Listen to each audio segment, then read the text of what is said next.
انوکھا انصاف بہت عرصہ پہلے کا ذکر ہے۔ ملک یمن کے کسی شہر میں ایک بہت نیک اور شریف آدمی رہا کرتا تھا۔ یہ آدمی ایک ماہر درزی تھا۔ اس کے ہاتھوں کے سلے ہوئے کپڑوں کی شہر میں بڑی دھوم تھی۔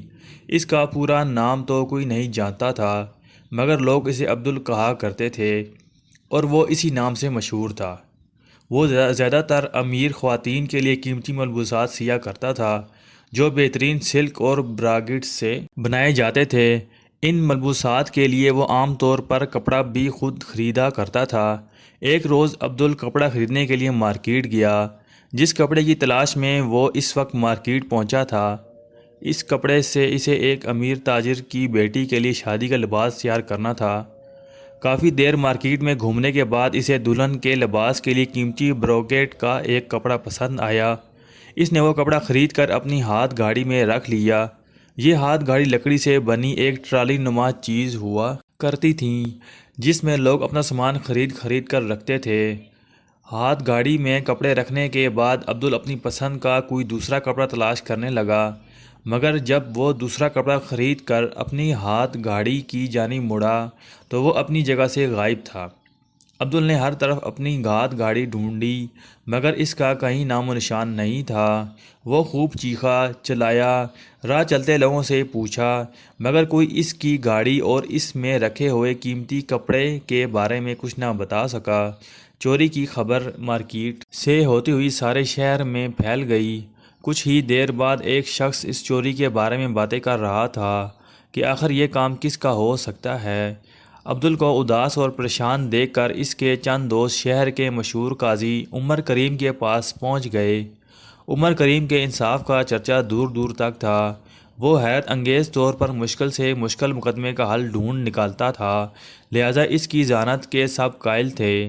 عمر کریم نے عبدل کو عدالت میں بلایا اور اس کی زبانی چوری کی پوری تفصیل سنی۔ ساری باتیں انتہائی غور سے سننے کے بعد قاضی عمر کریم نے ان تمام لوگوں کو عدالت میں پیش ہونے کا حکم دیا جو چوری کے وقت عبدل کے ساتھ مارکیٹ میں موجود تھے۔ ان میں مارکیٹ کے دکانداروں کے ساتھ ساتھ عام خریدار بھی شامل تھے۔ جب تمام لوگ عدالت میں پہنچ گئے تو قاضی عمر کریم نے عدالت کی کارروائی شروع کی۔ کارروائی شروع کرنے سے پہلے اس نے اچھی طرح اس بات کی تسلی کر لی تھی کہ تمام افراد وہاں پہنچ گئے تھے یا نہیں۔ سب لوگ عدالت کے کمرے میں ادب کے ساتھ خاموش بیٹھے تھے، کیونکہ وہ سب قاضی کا بڑا احترام کرتے تھے اور جانتے تھے کہ اس وقت مقدمے پر غور و خوض کر رہا تھا۔ قاضی نے خاموشی کے ساتھ باری باری ان سب کے چہروں پر ایک نظر ڈالی اور چند لمحوں کے بعد عدالت کے باہر کھڑے سپاہیوں کو بلایا۔ سارے سپاہی فوراً ہی قاضی صاحب کے سامنے حاضر ہو گئے۔ قاضی نے ان سپاہیوں کو حکم دیا کہ مارکیٹ کے باہر چوک میں لگے محافظ سپاہی کے مجسمے کو گرفتار کر کے یہاں لاؤ، کیونکہ اس نے اپنی ڈیوٹی انجام نہیں دی ہے۔ اس کی موجودگی میں یہ چوری کیسے ہو گئی؟ تمام سپاہی حیرت سے قاضی کا منہ تکنے لگے۔ بالآخر ان میں سے ایک نے ہمت کر کے کہا، جناب آپ ایک پتھر کے مجسمے کو گرفتار کرنے کا حکم دے رہے ہیں؟ ہاں، قاضی نے فیصلہ کن لہجے میں کہا، فوراً اس حکم کی تعمیل کرو۔ سپاہی حکم کی تعمیل میں روانہ ہو گئے اور چوک میں نصب محافظ سپاہی کے مجسمے کو رسیوں سے باندھ کر عدالت میں اٹھا لائے۔ عدالت میں موجود لوگ مجسمے کو رسیوں سے جکڑا دیکھ کر ہنسنے لگے اور ایک دوسرے سے سرگوشیاں کرنے لگے کہ شاید قاضی پاگل ہو گیا ہے۔ خود عبدل کی بھی بے اختیار زور سے ہنسی نکل گئی۔ اس کو ہنستا دیکھ کر دوسرے لوگ بھی بلند آواز میں ہنسنے لگے۔ ان سب کی ہنسی روکے نہیں رک رہی تھی۔ قاضی چند لمحوں تک خاموشی کے ساتھ سب کچھ دیکھتا رہا، پھر وہ اپنی جگہ سے کھڑا ہو گیا اور بلند آواز میں حکم دیا، خاموش، عدالت کی کارروائی شروع ہو چکی ہے۔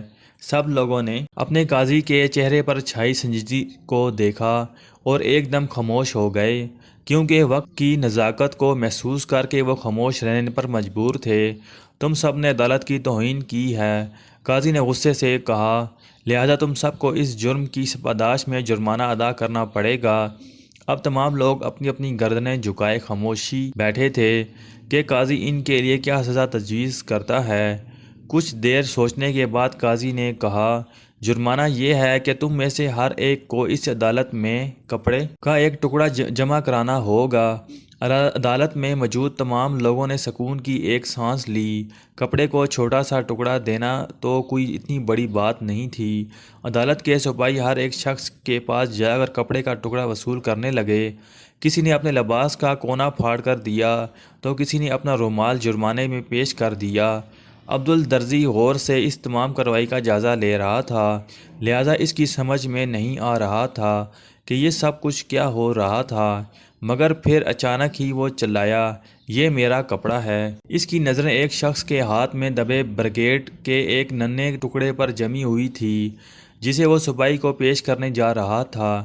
یہ اسی کپڑے کا ٹکڑا ہے جو میرے پاس سے چوری ہوا تھا، عبدل نے کہا۔ دکاندار نے مجھے بتایا تھا کہ اس ڈیزائن کا کپڑا کہیں اور نہیں ملے گا، کیونکہ اس کا ایک دوست چین سے یہ ہی ایک سوٹ کپڑا لایا تھا۔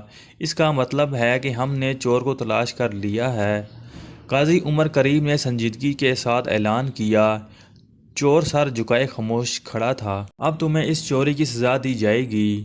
قاضی چور سے مخاطب ہوا، اور اس محافظ سپاہی کے مجسمے کو اس کی جگہ واپس پہنچا دیا جائے گا تاکہ وہ تم جیسے مجرموں کو پکڑنے میں ہماری مدد کرے۔ قاضی کے ان الفاظ کے ساتھ ہی سپاہی اس مجسمے کو اٹھا کر لے گئے اور اسے اس کی صحیح جگہ پر رکھ دیا۔ کہتے ہیں کہ آج بھی اس مجسمے کے گرد کچھ بوسیدہ سی رسیاں باندھی ہوئی دیکھی جا سکتی ہیں۔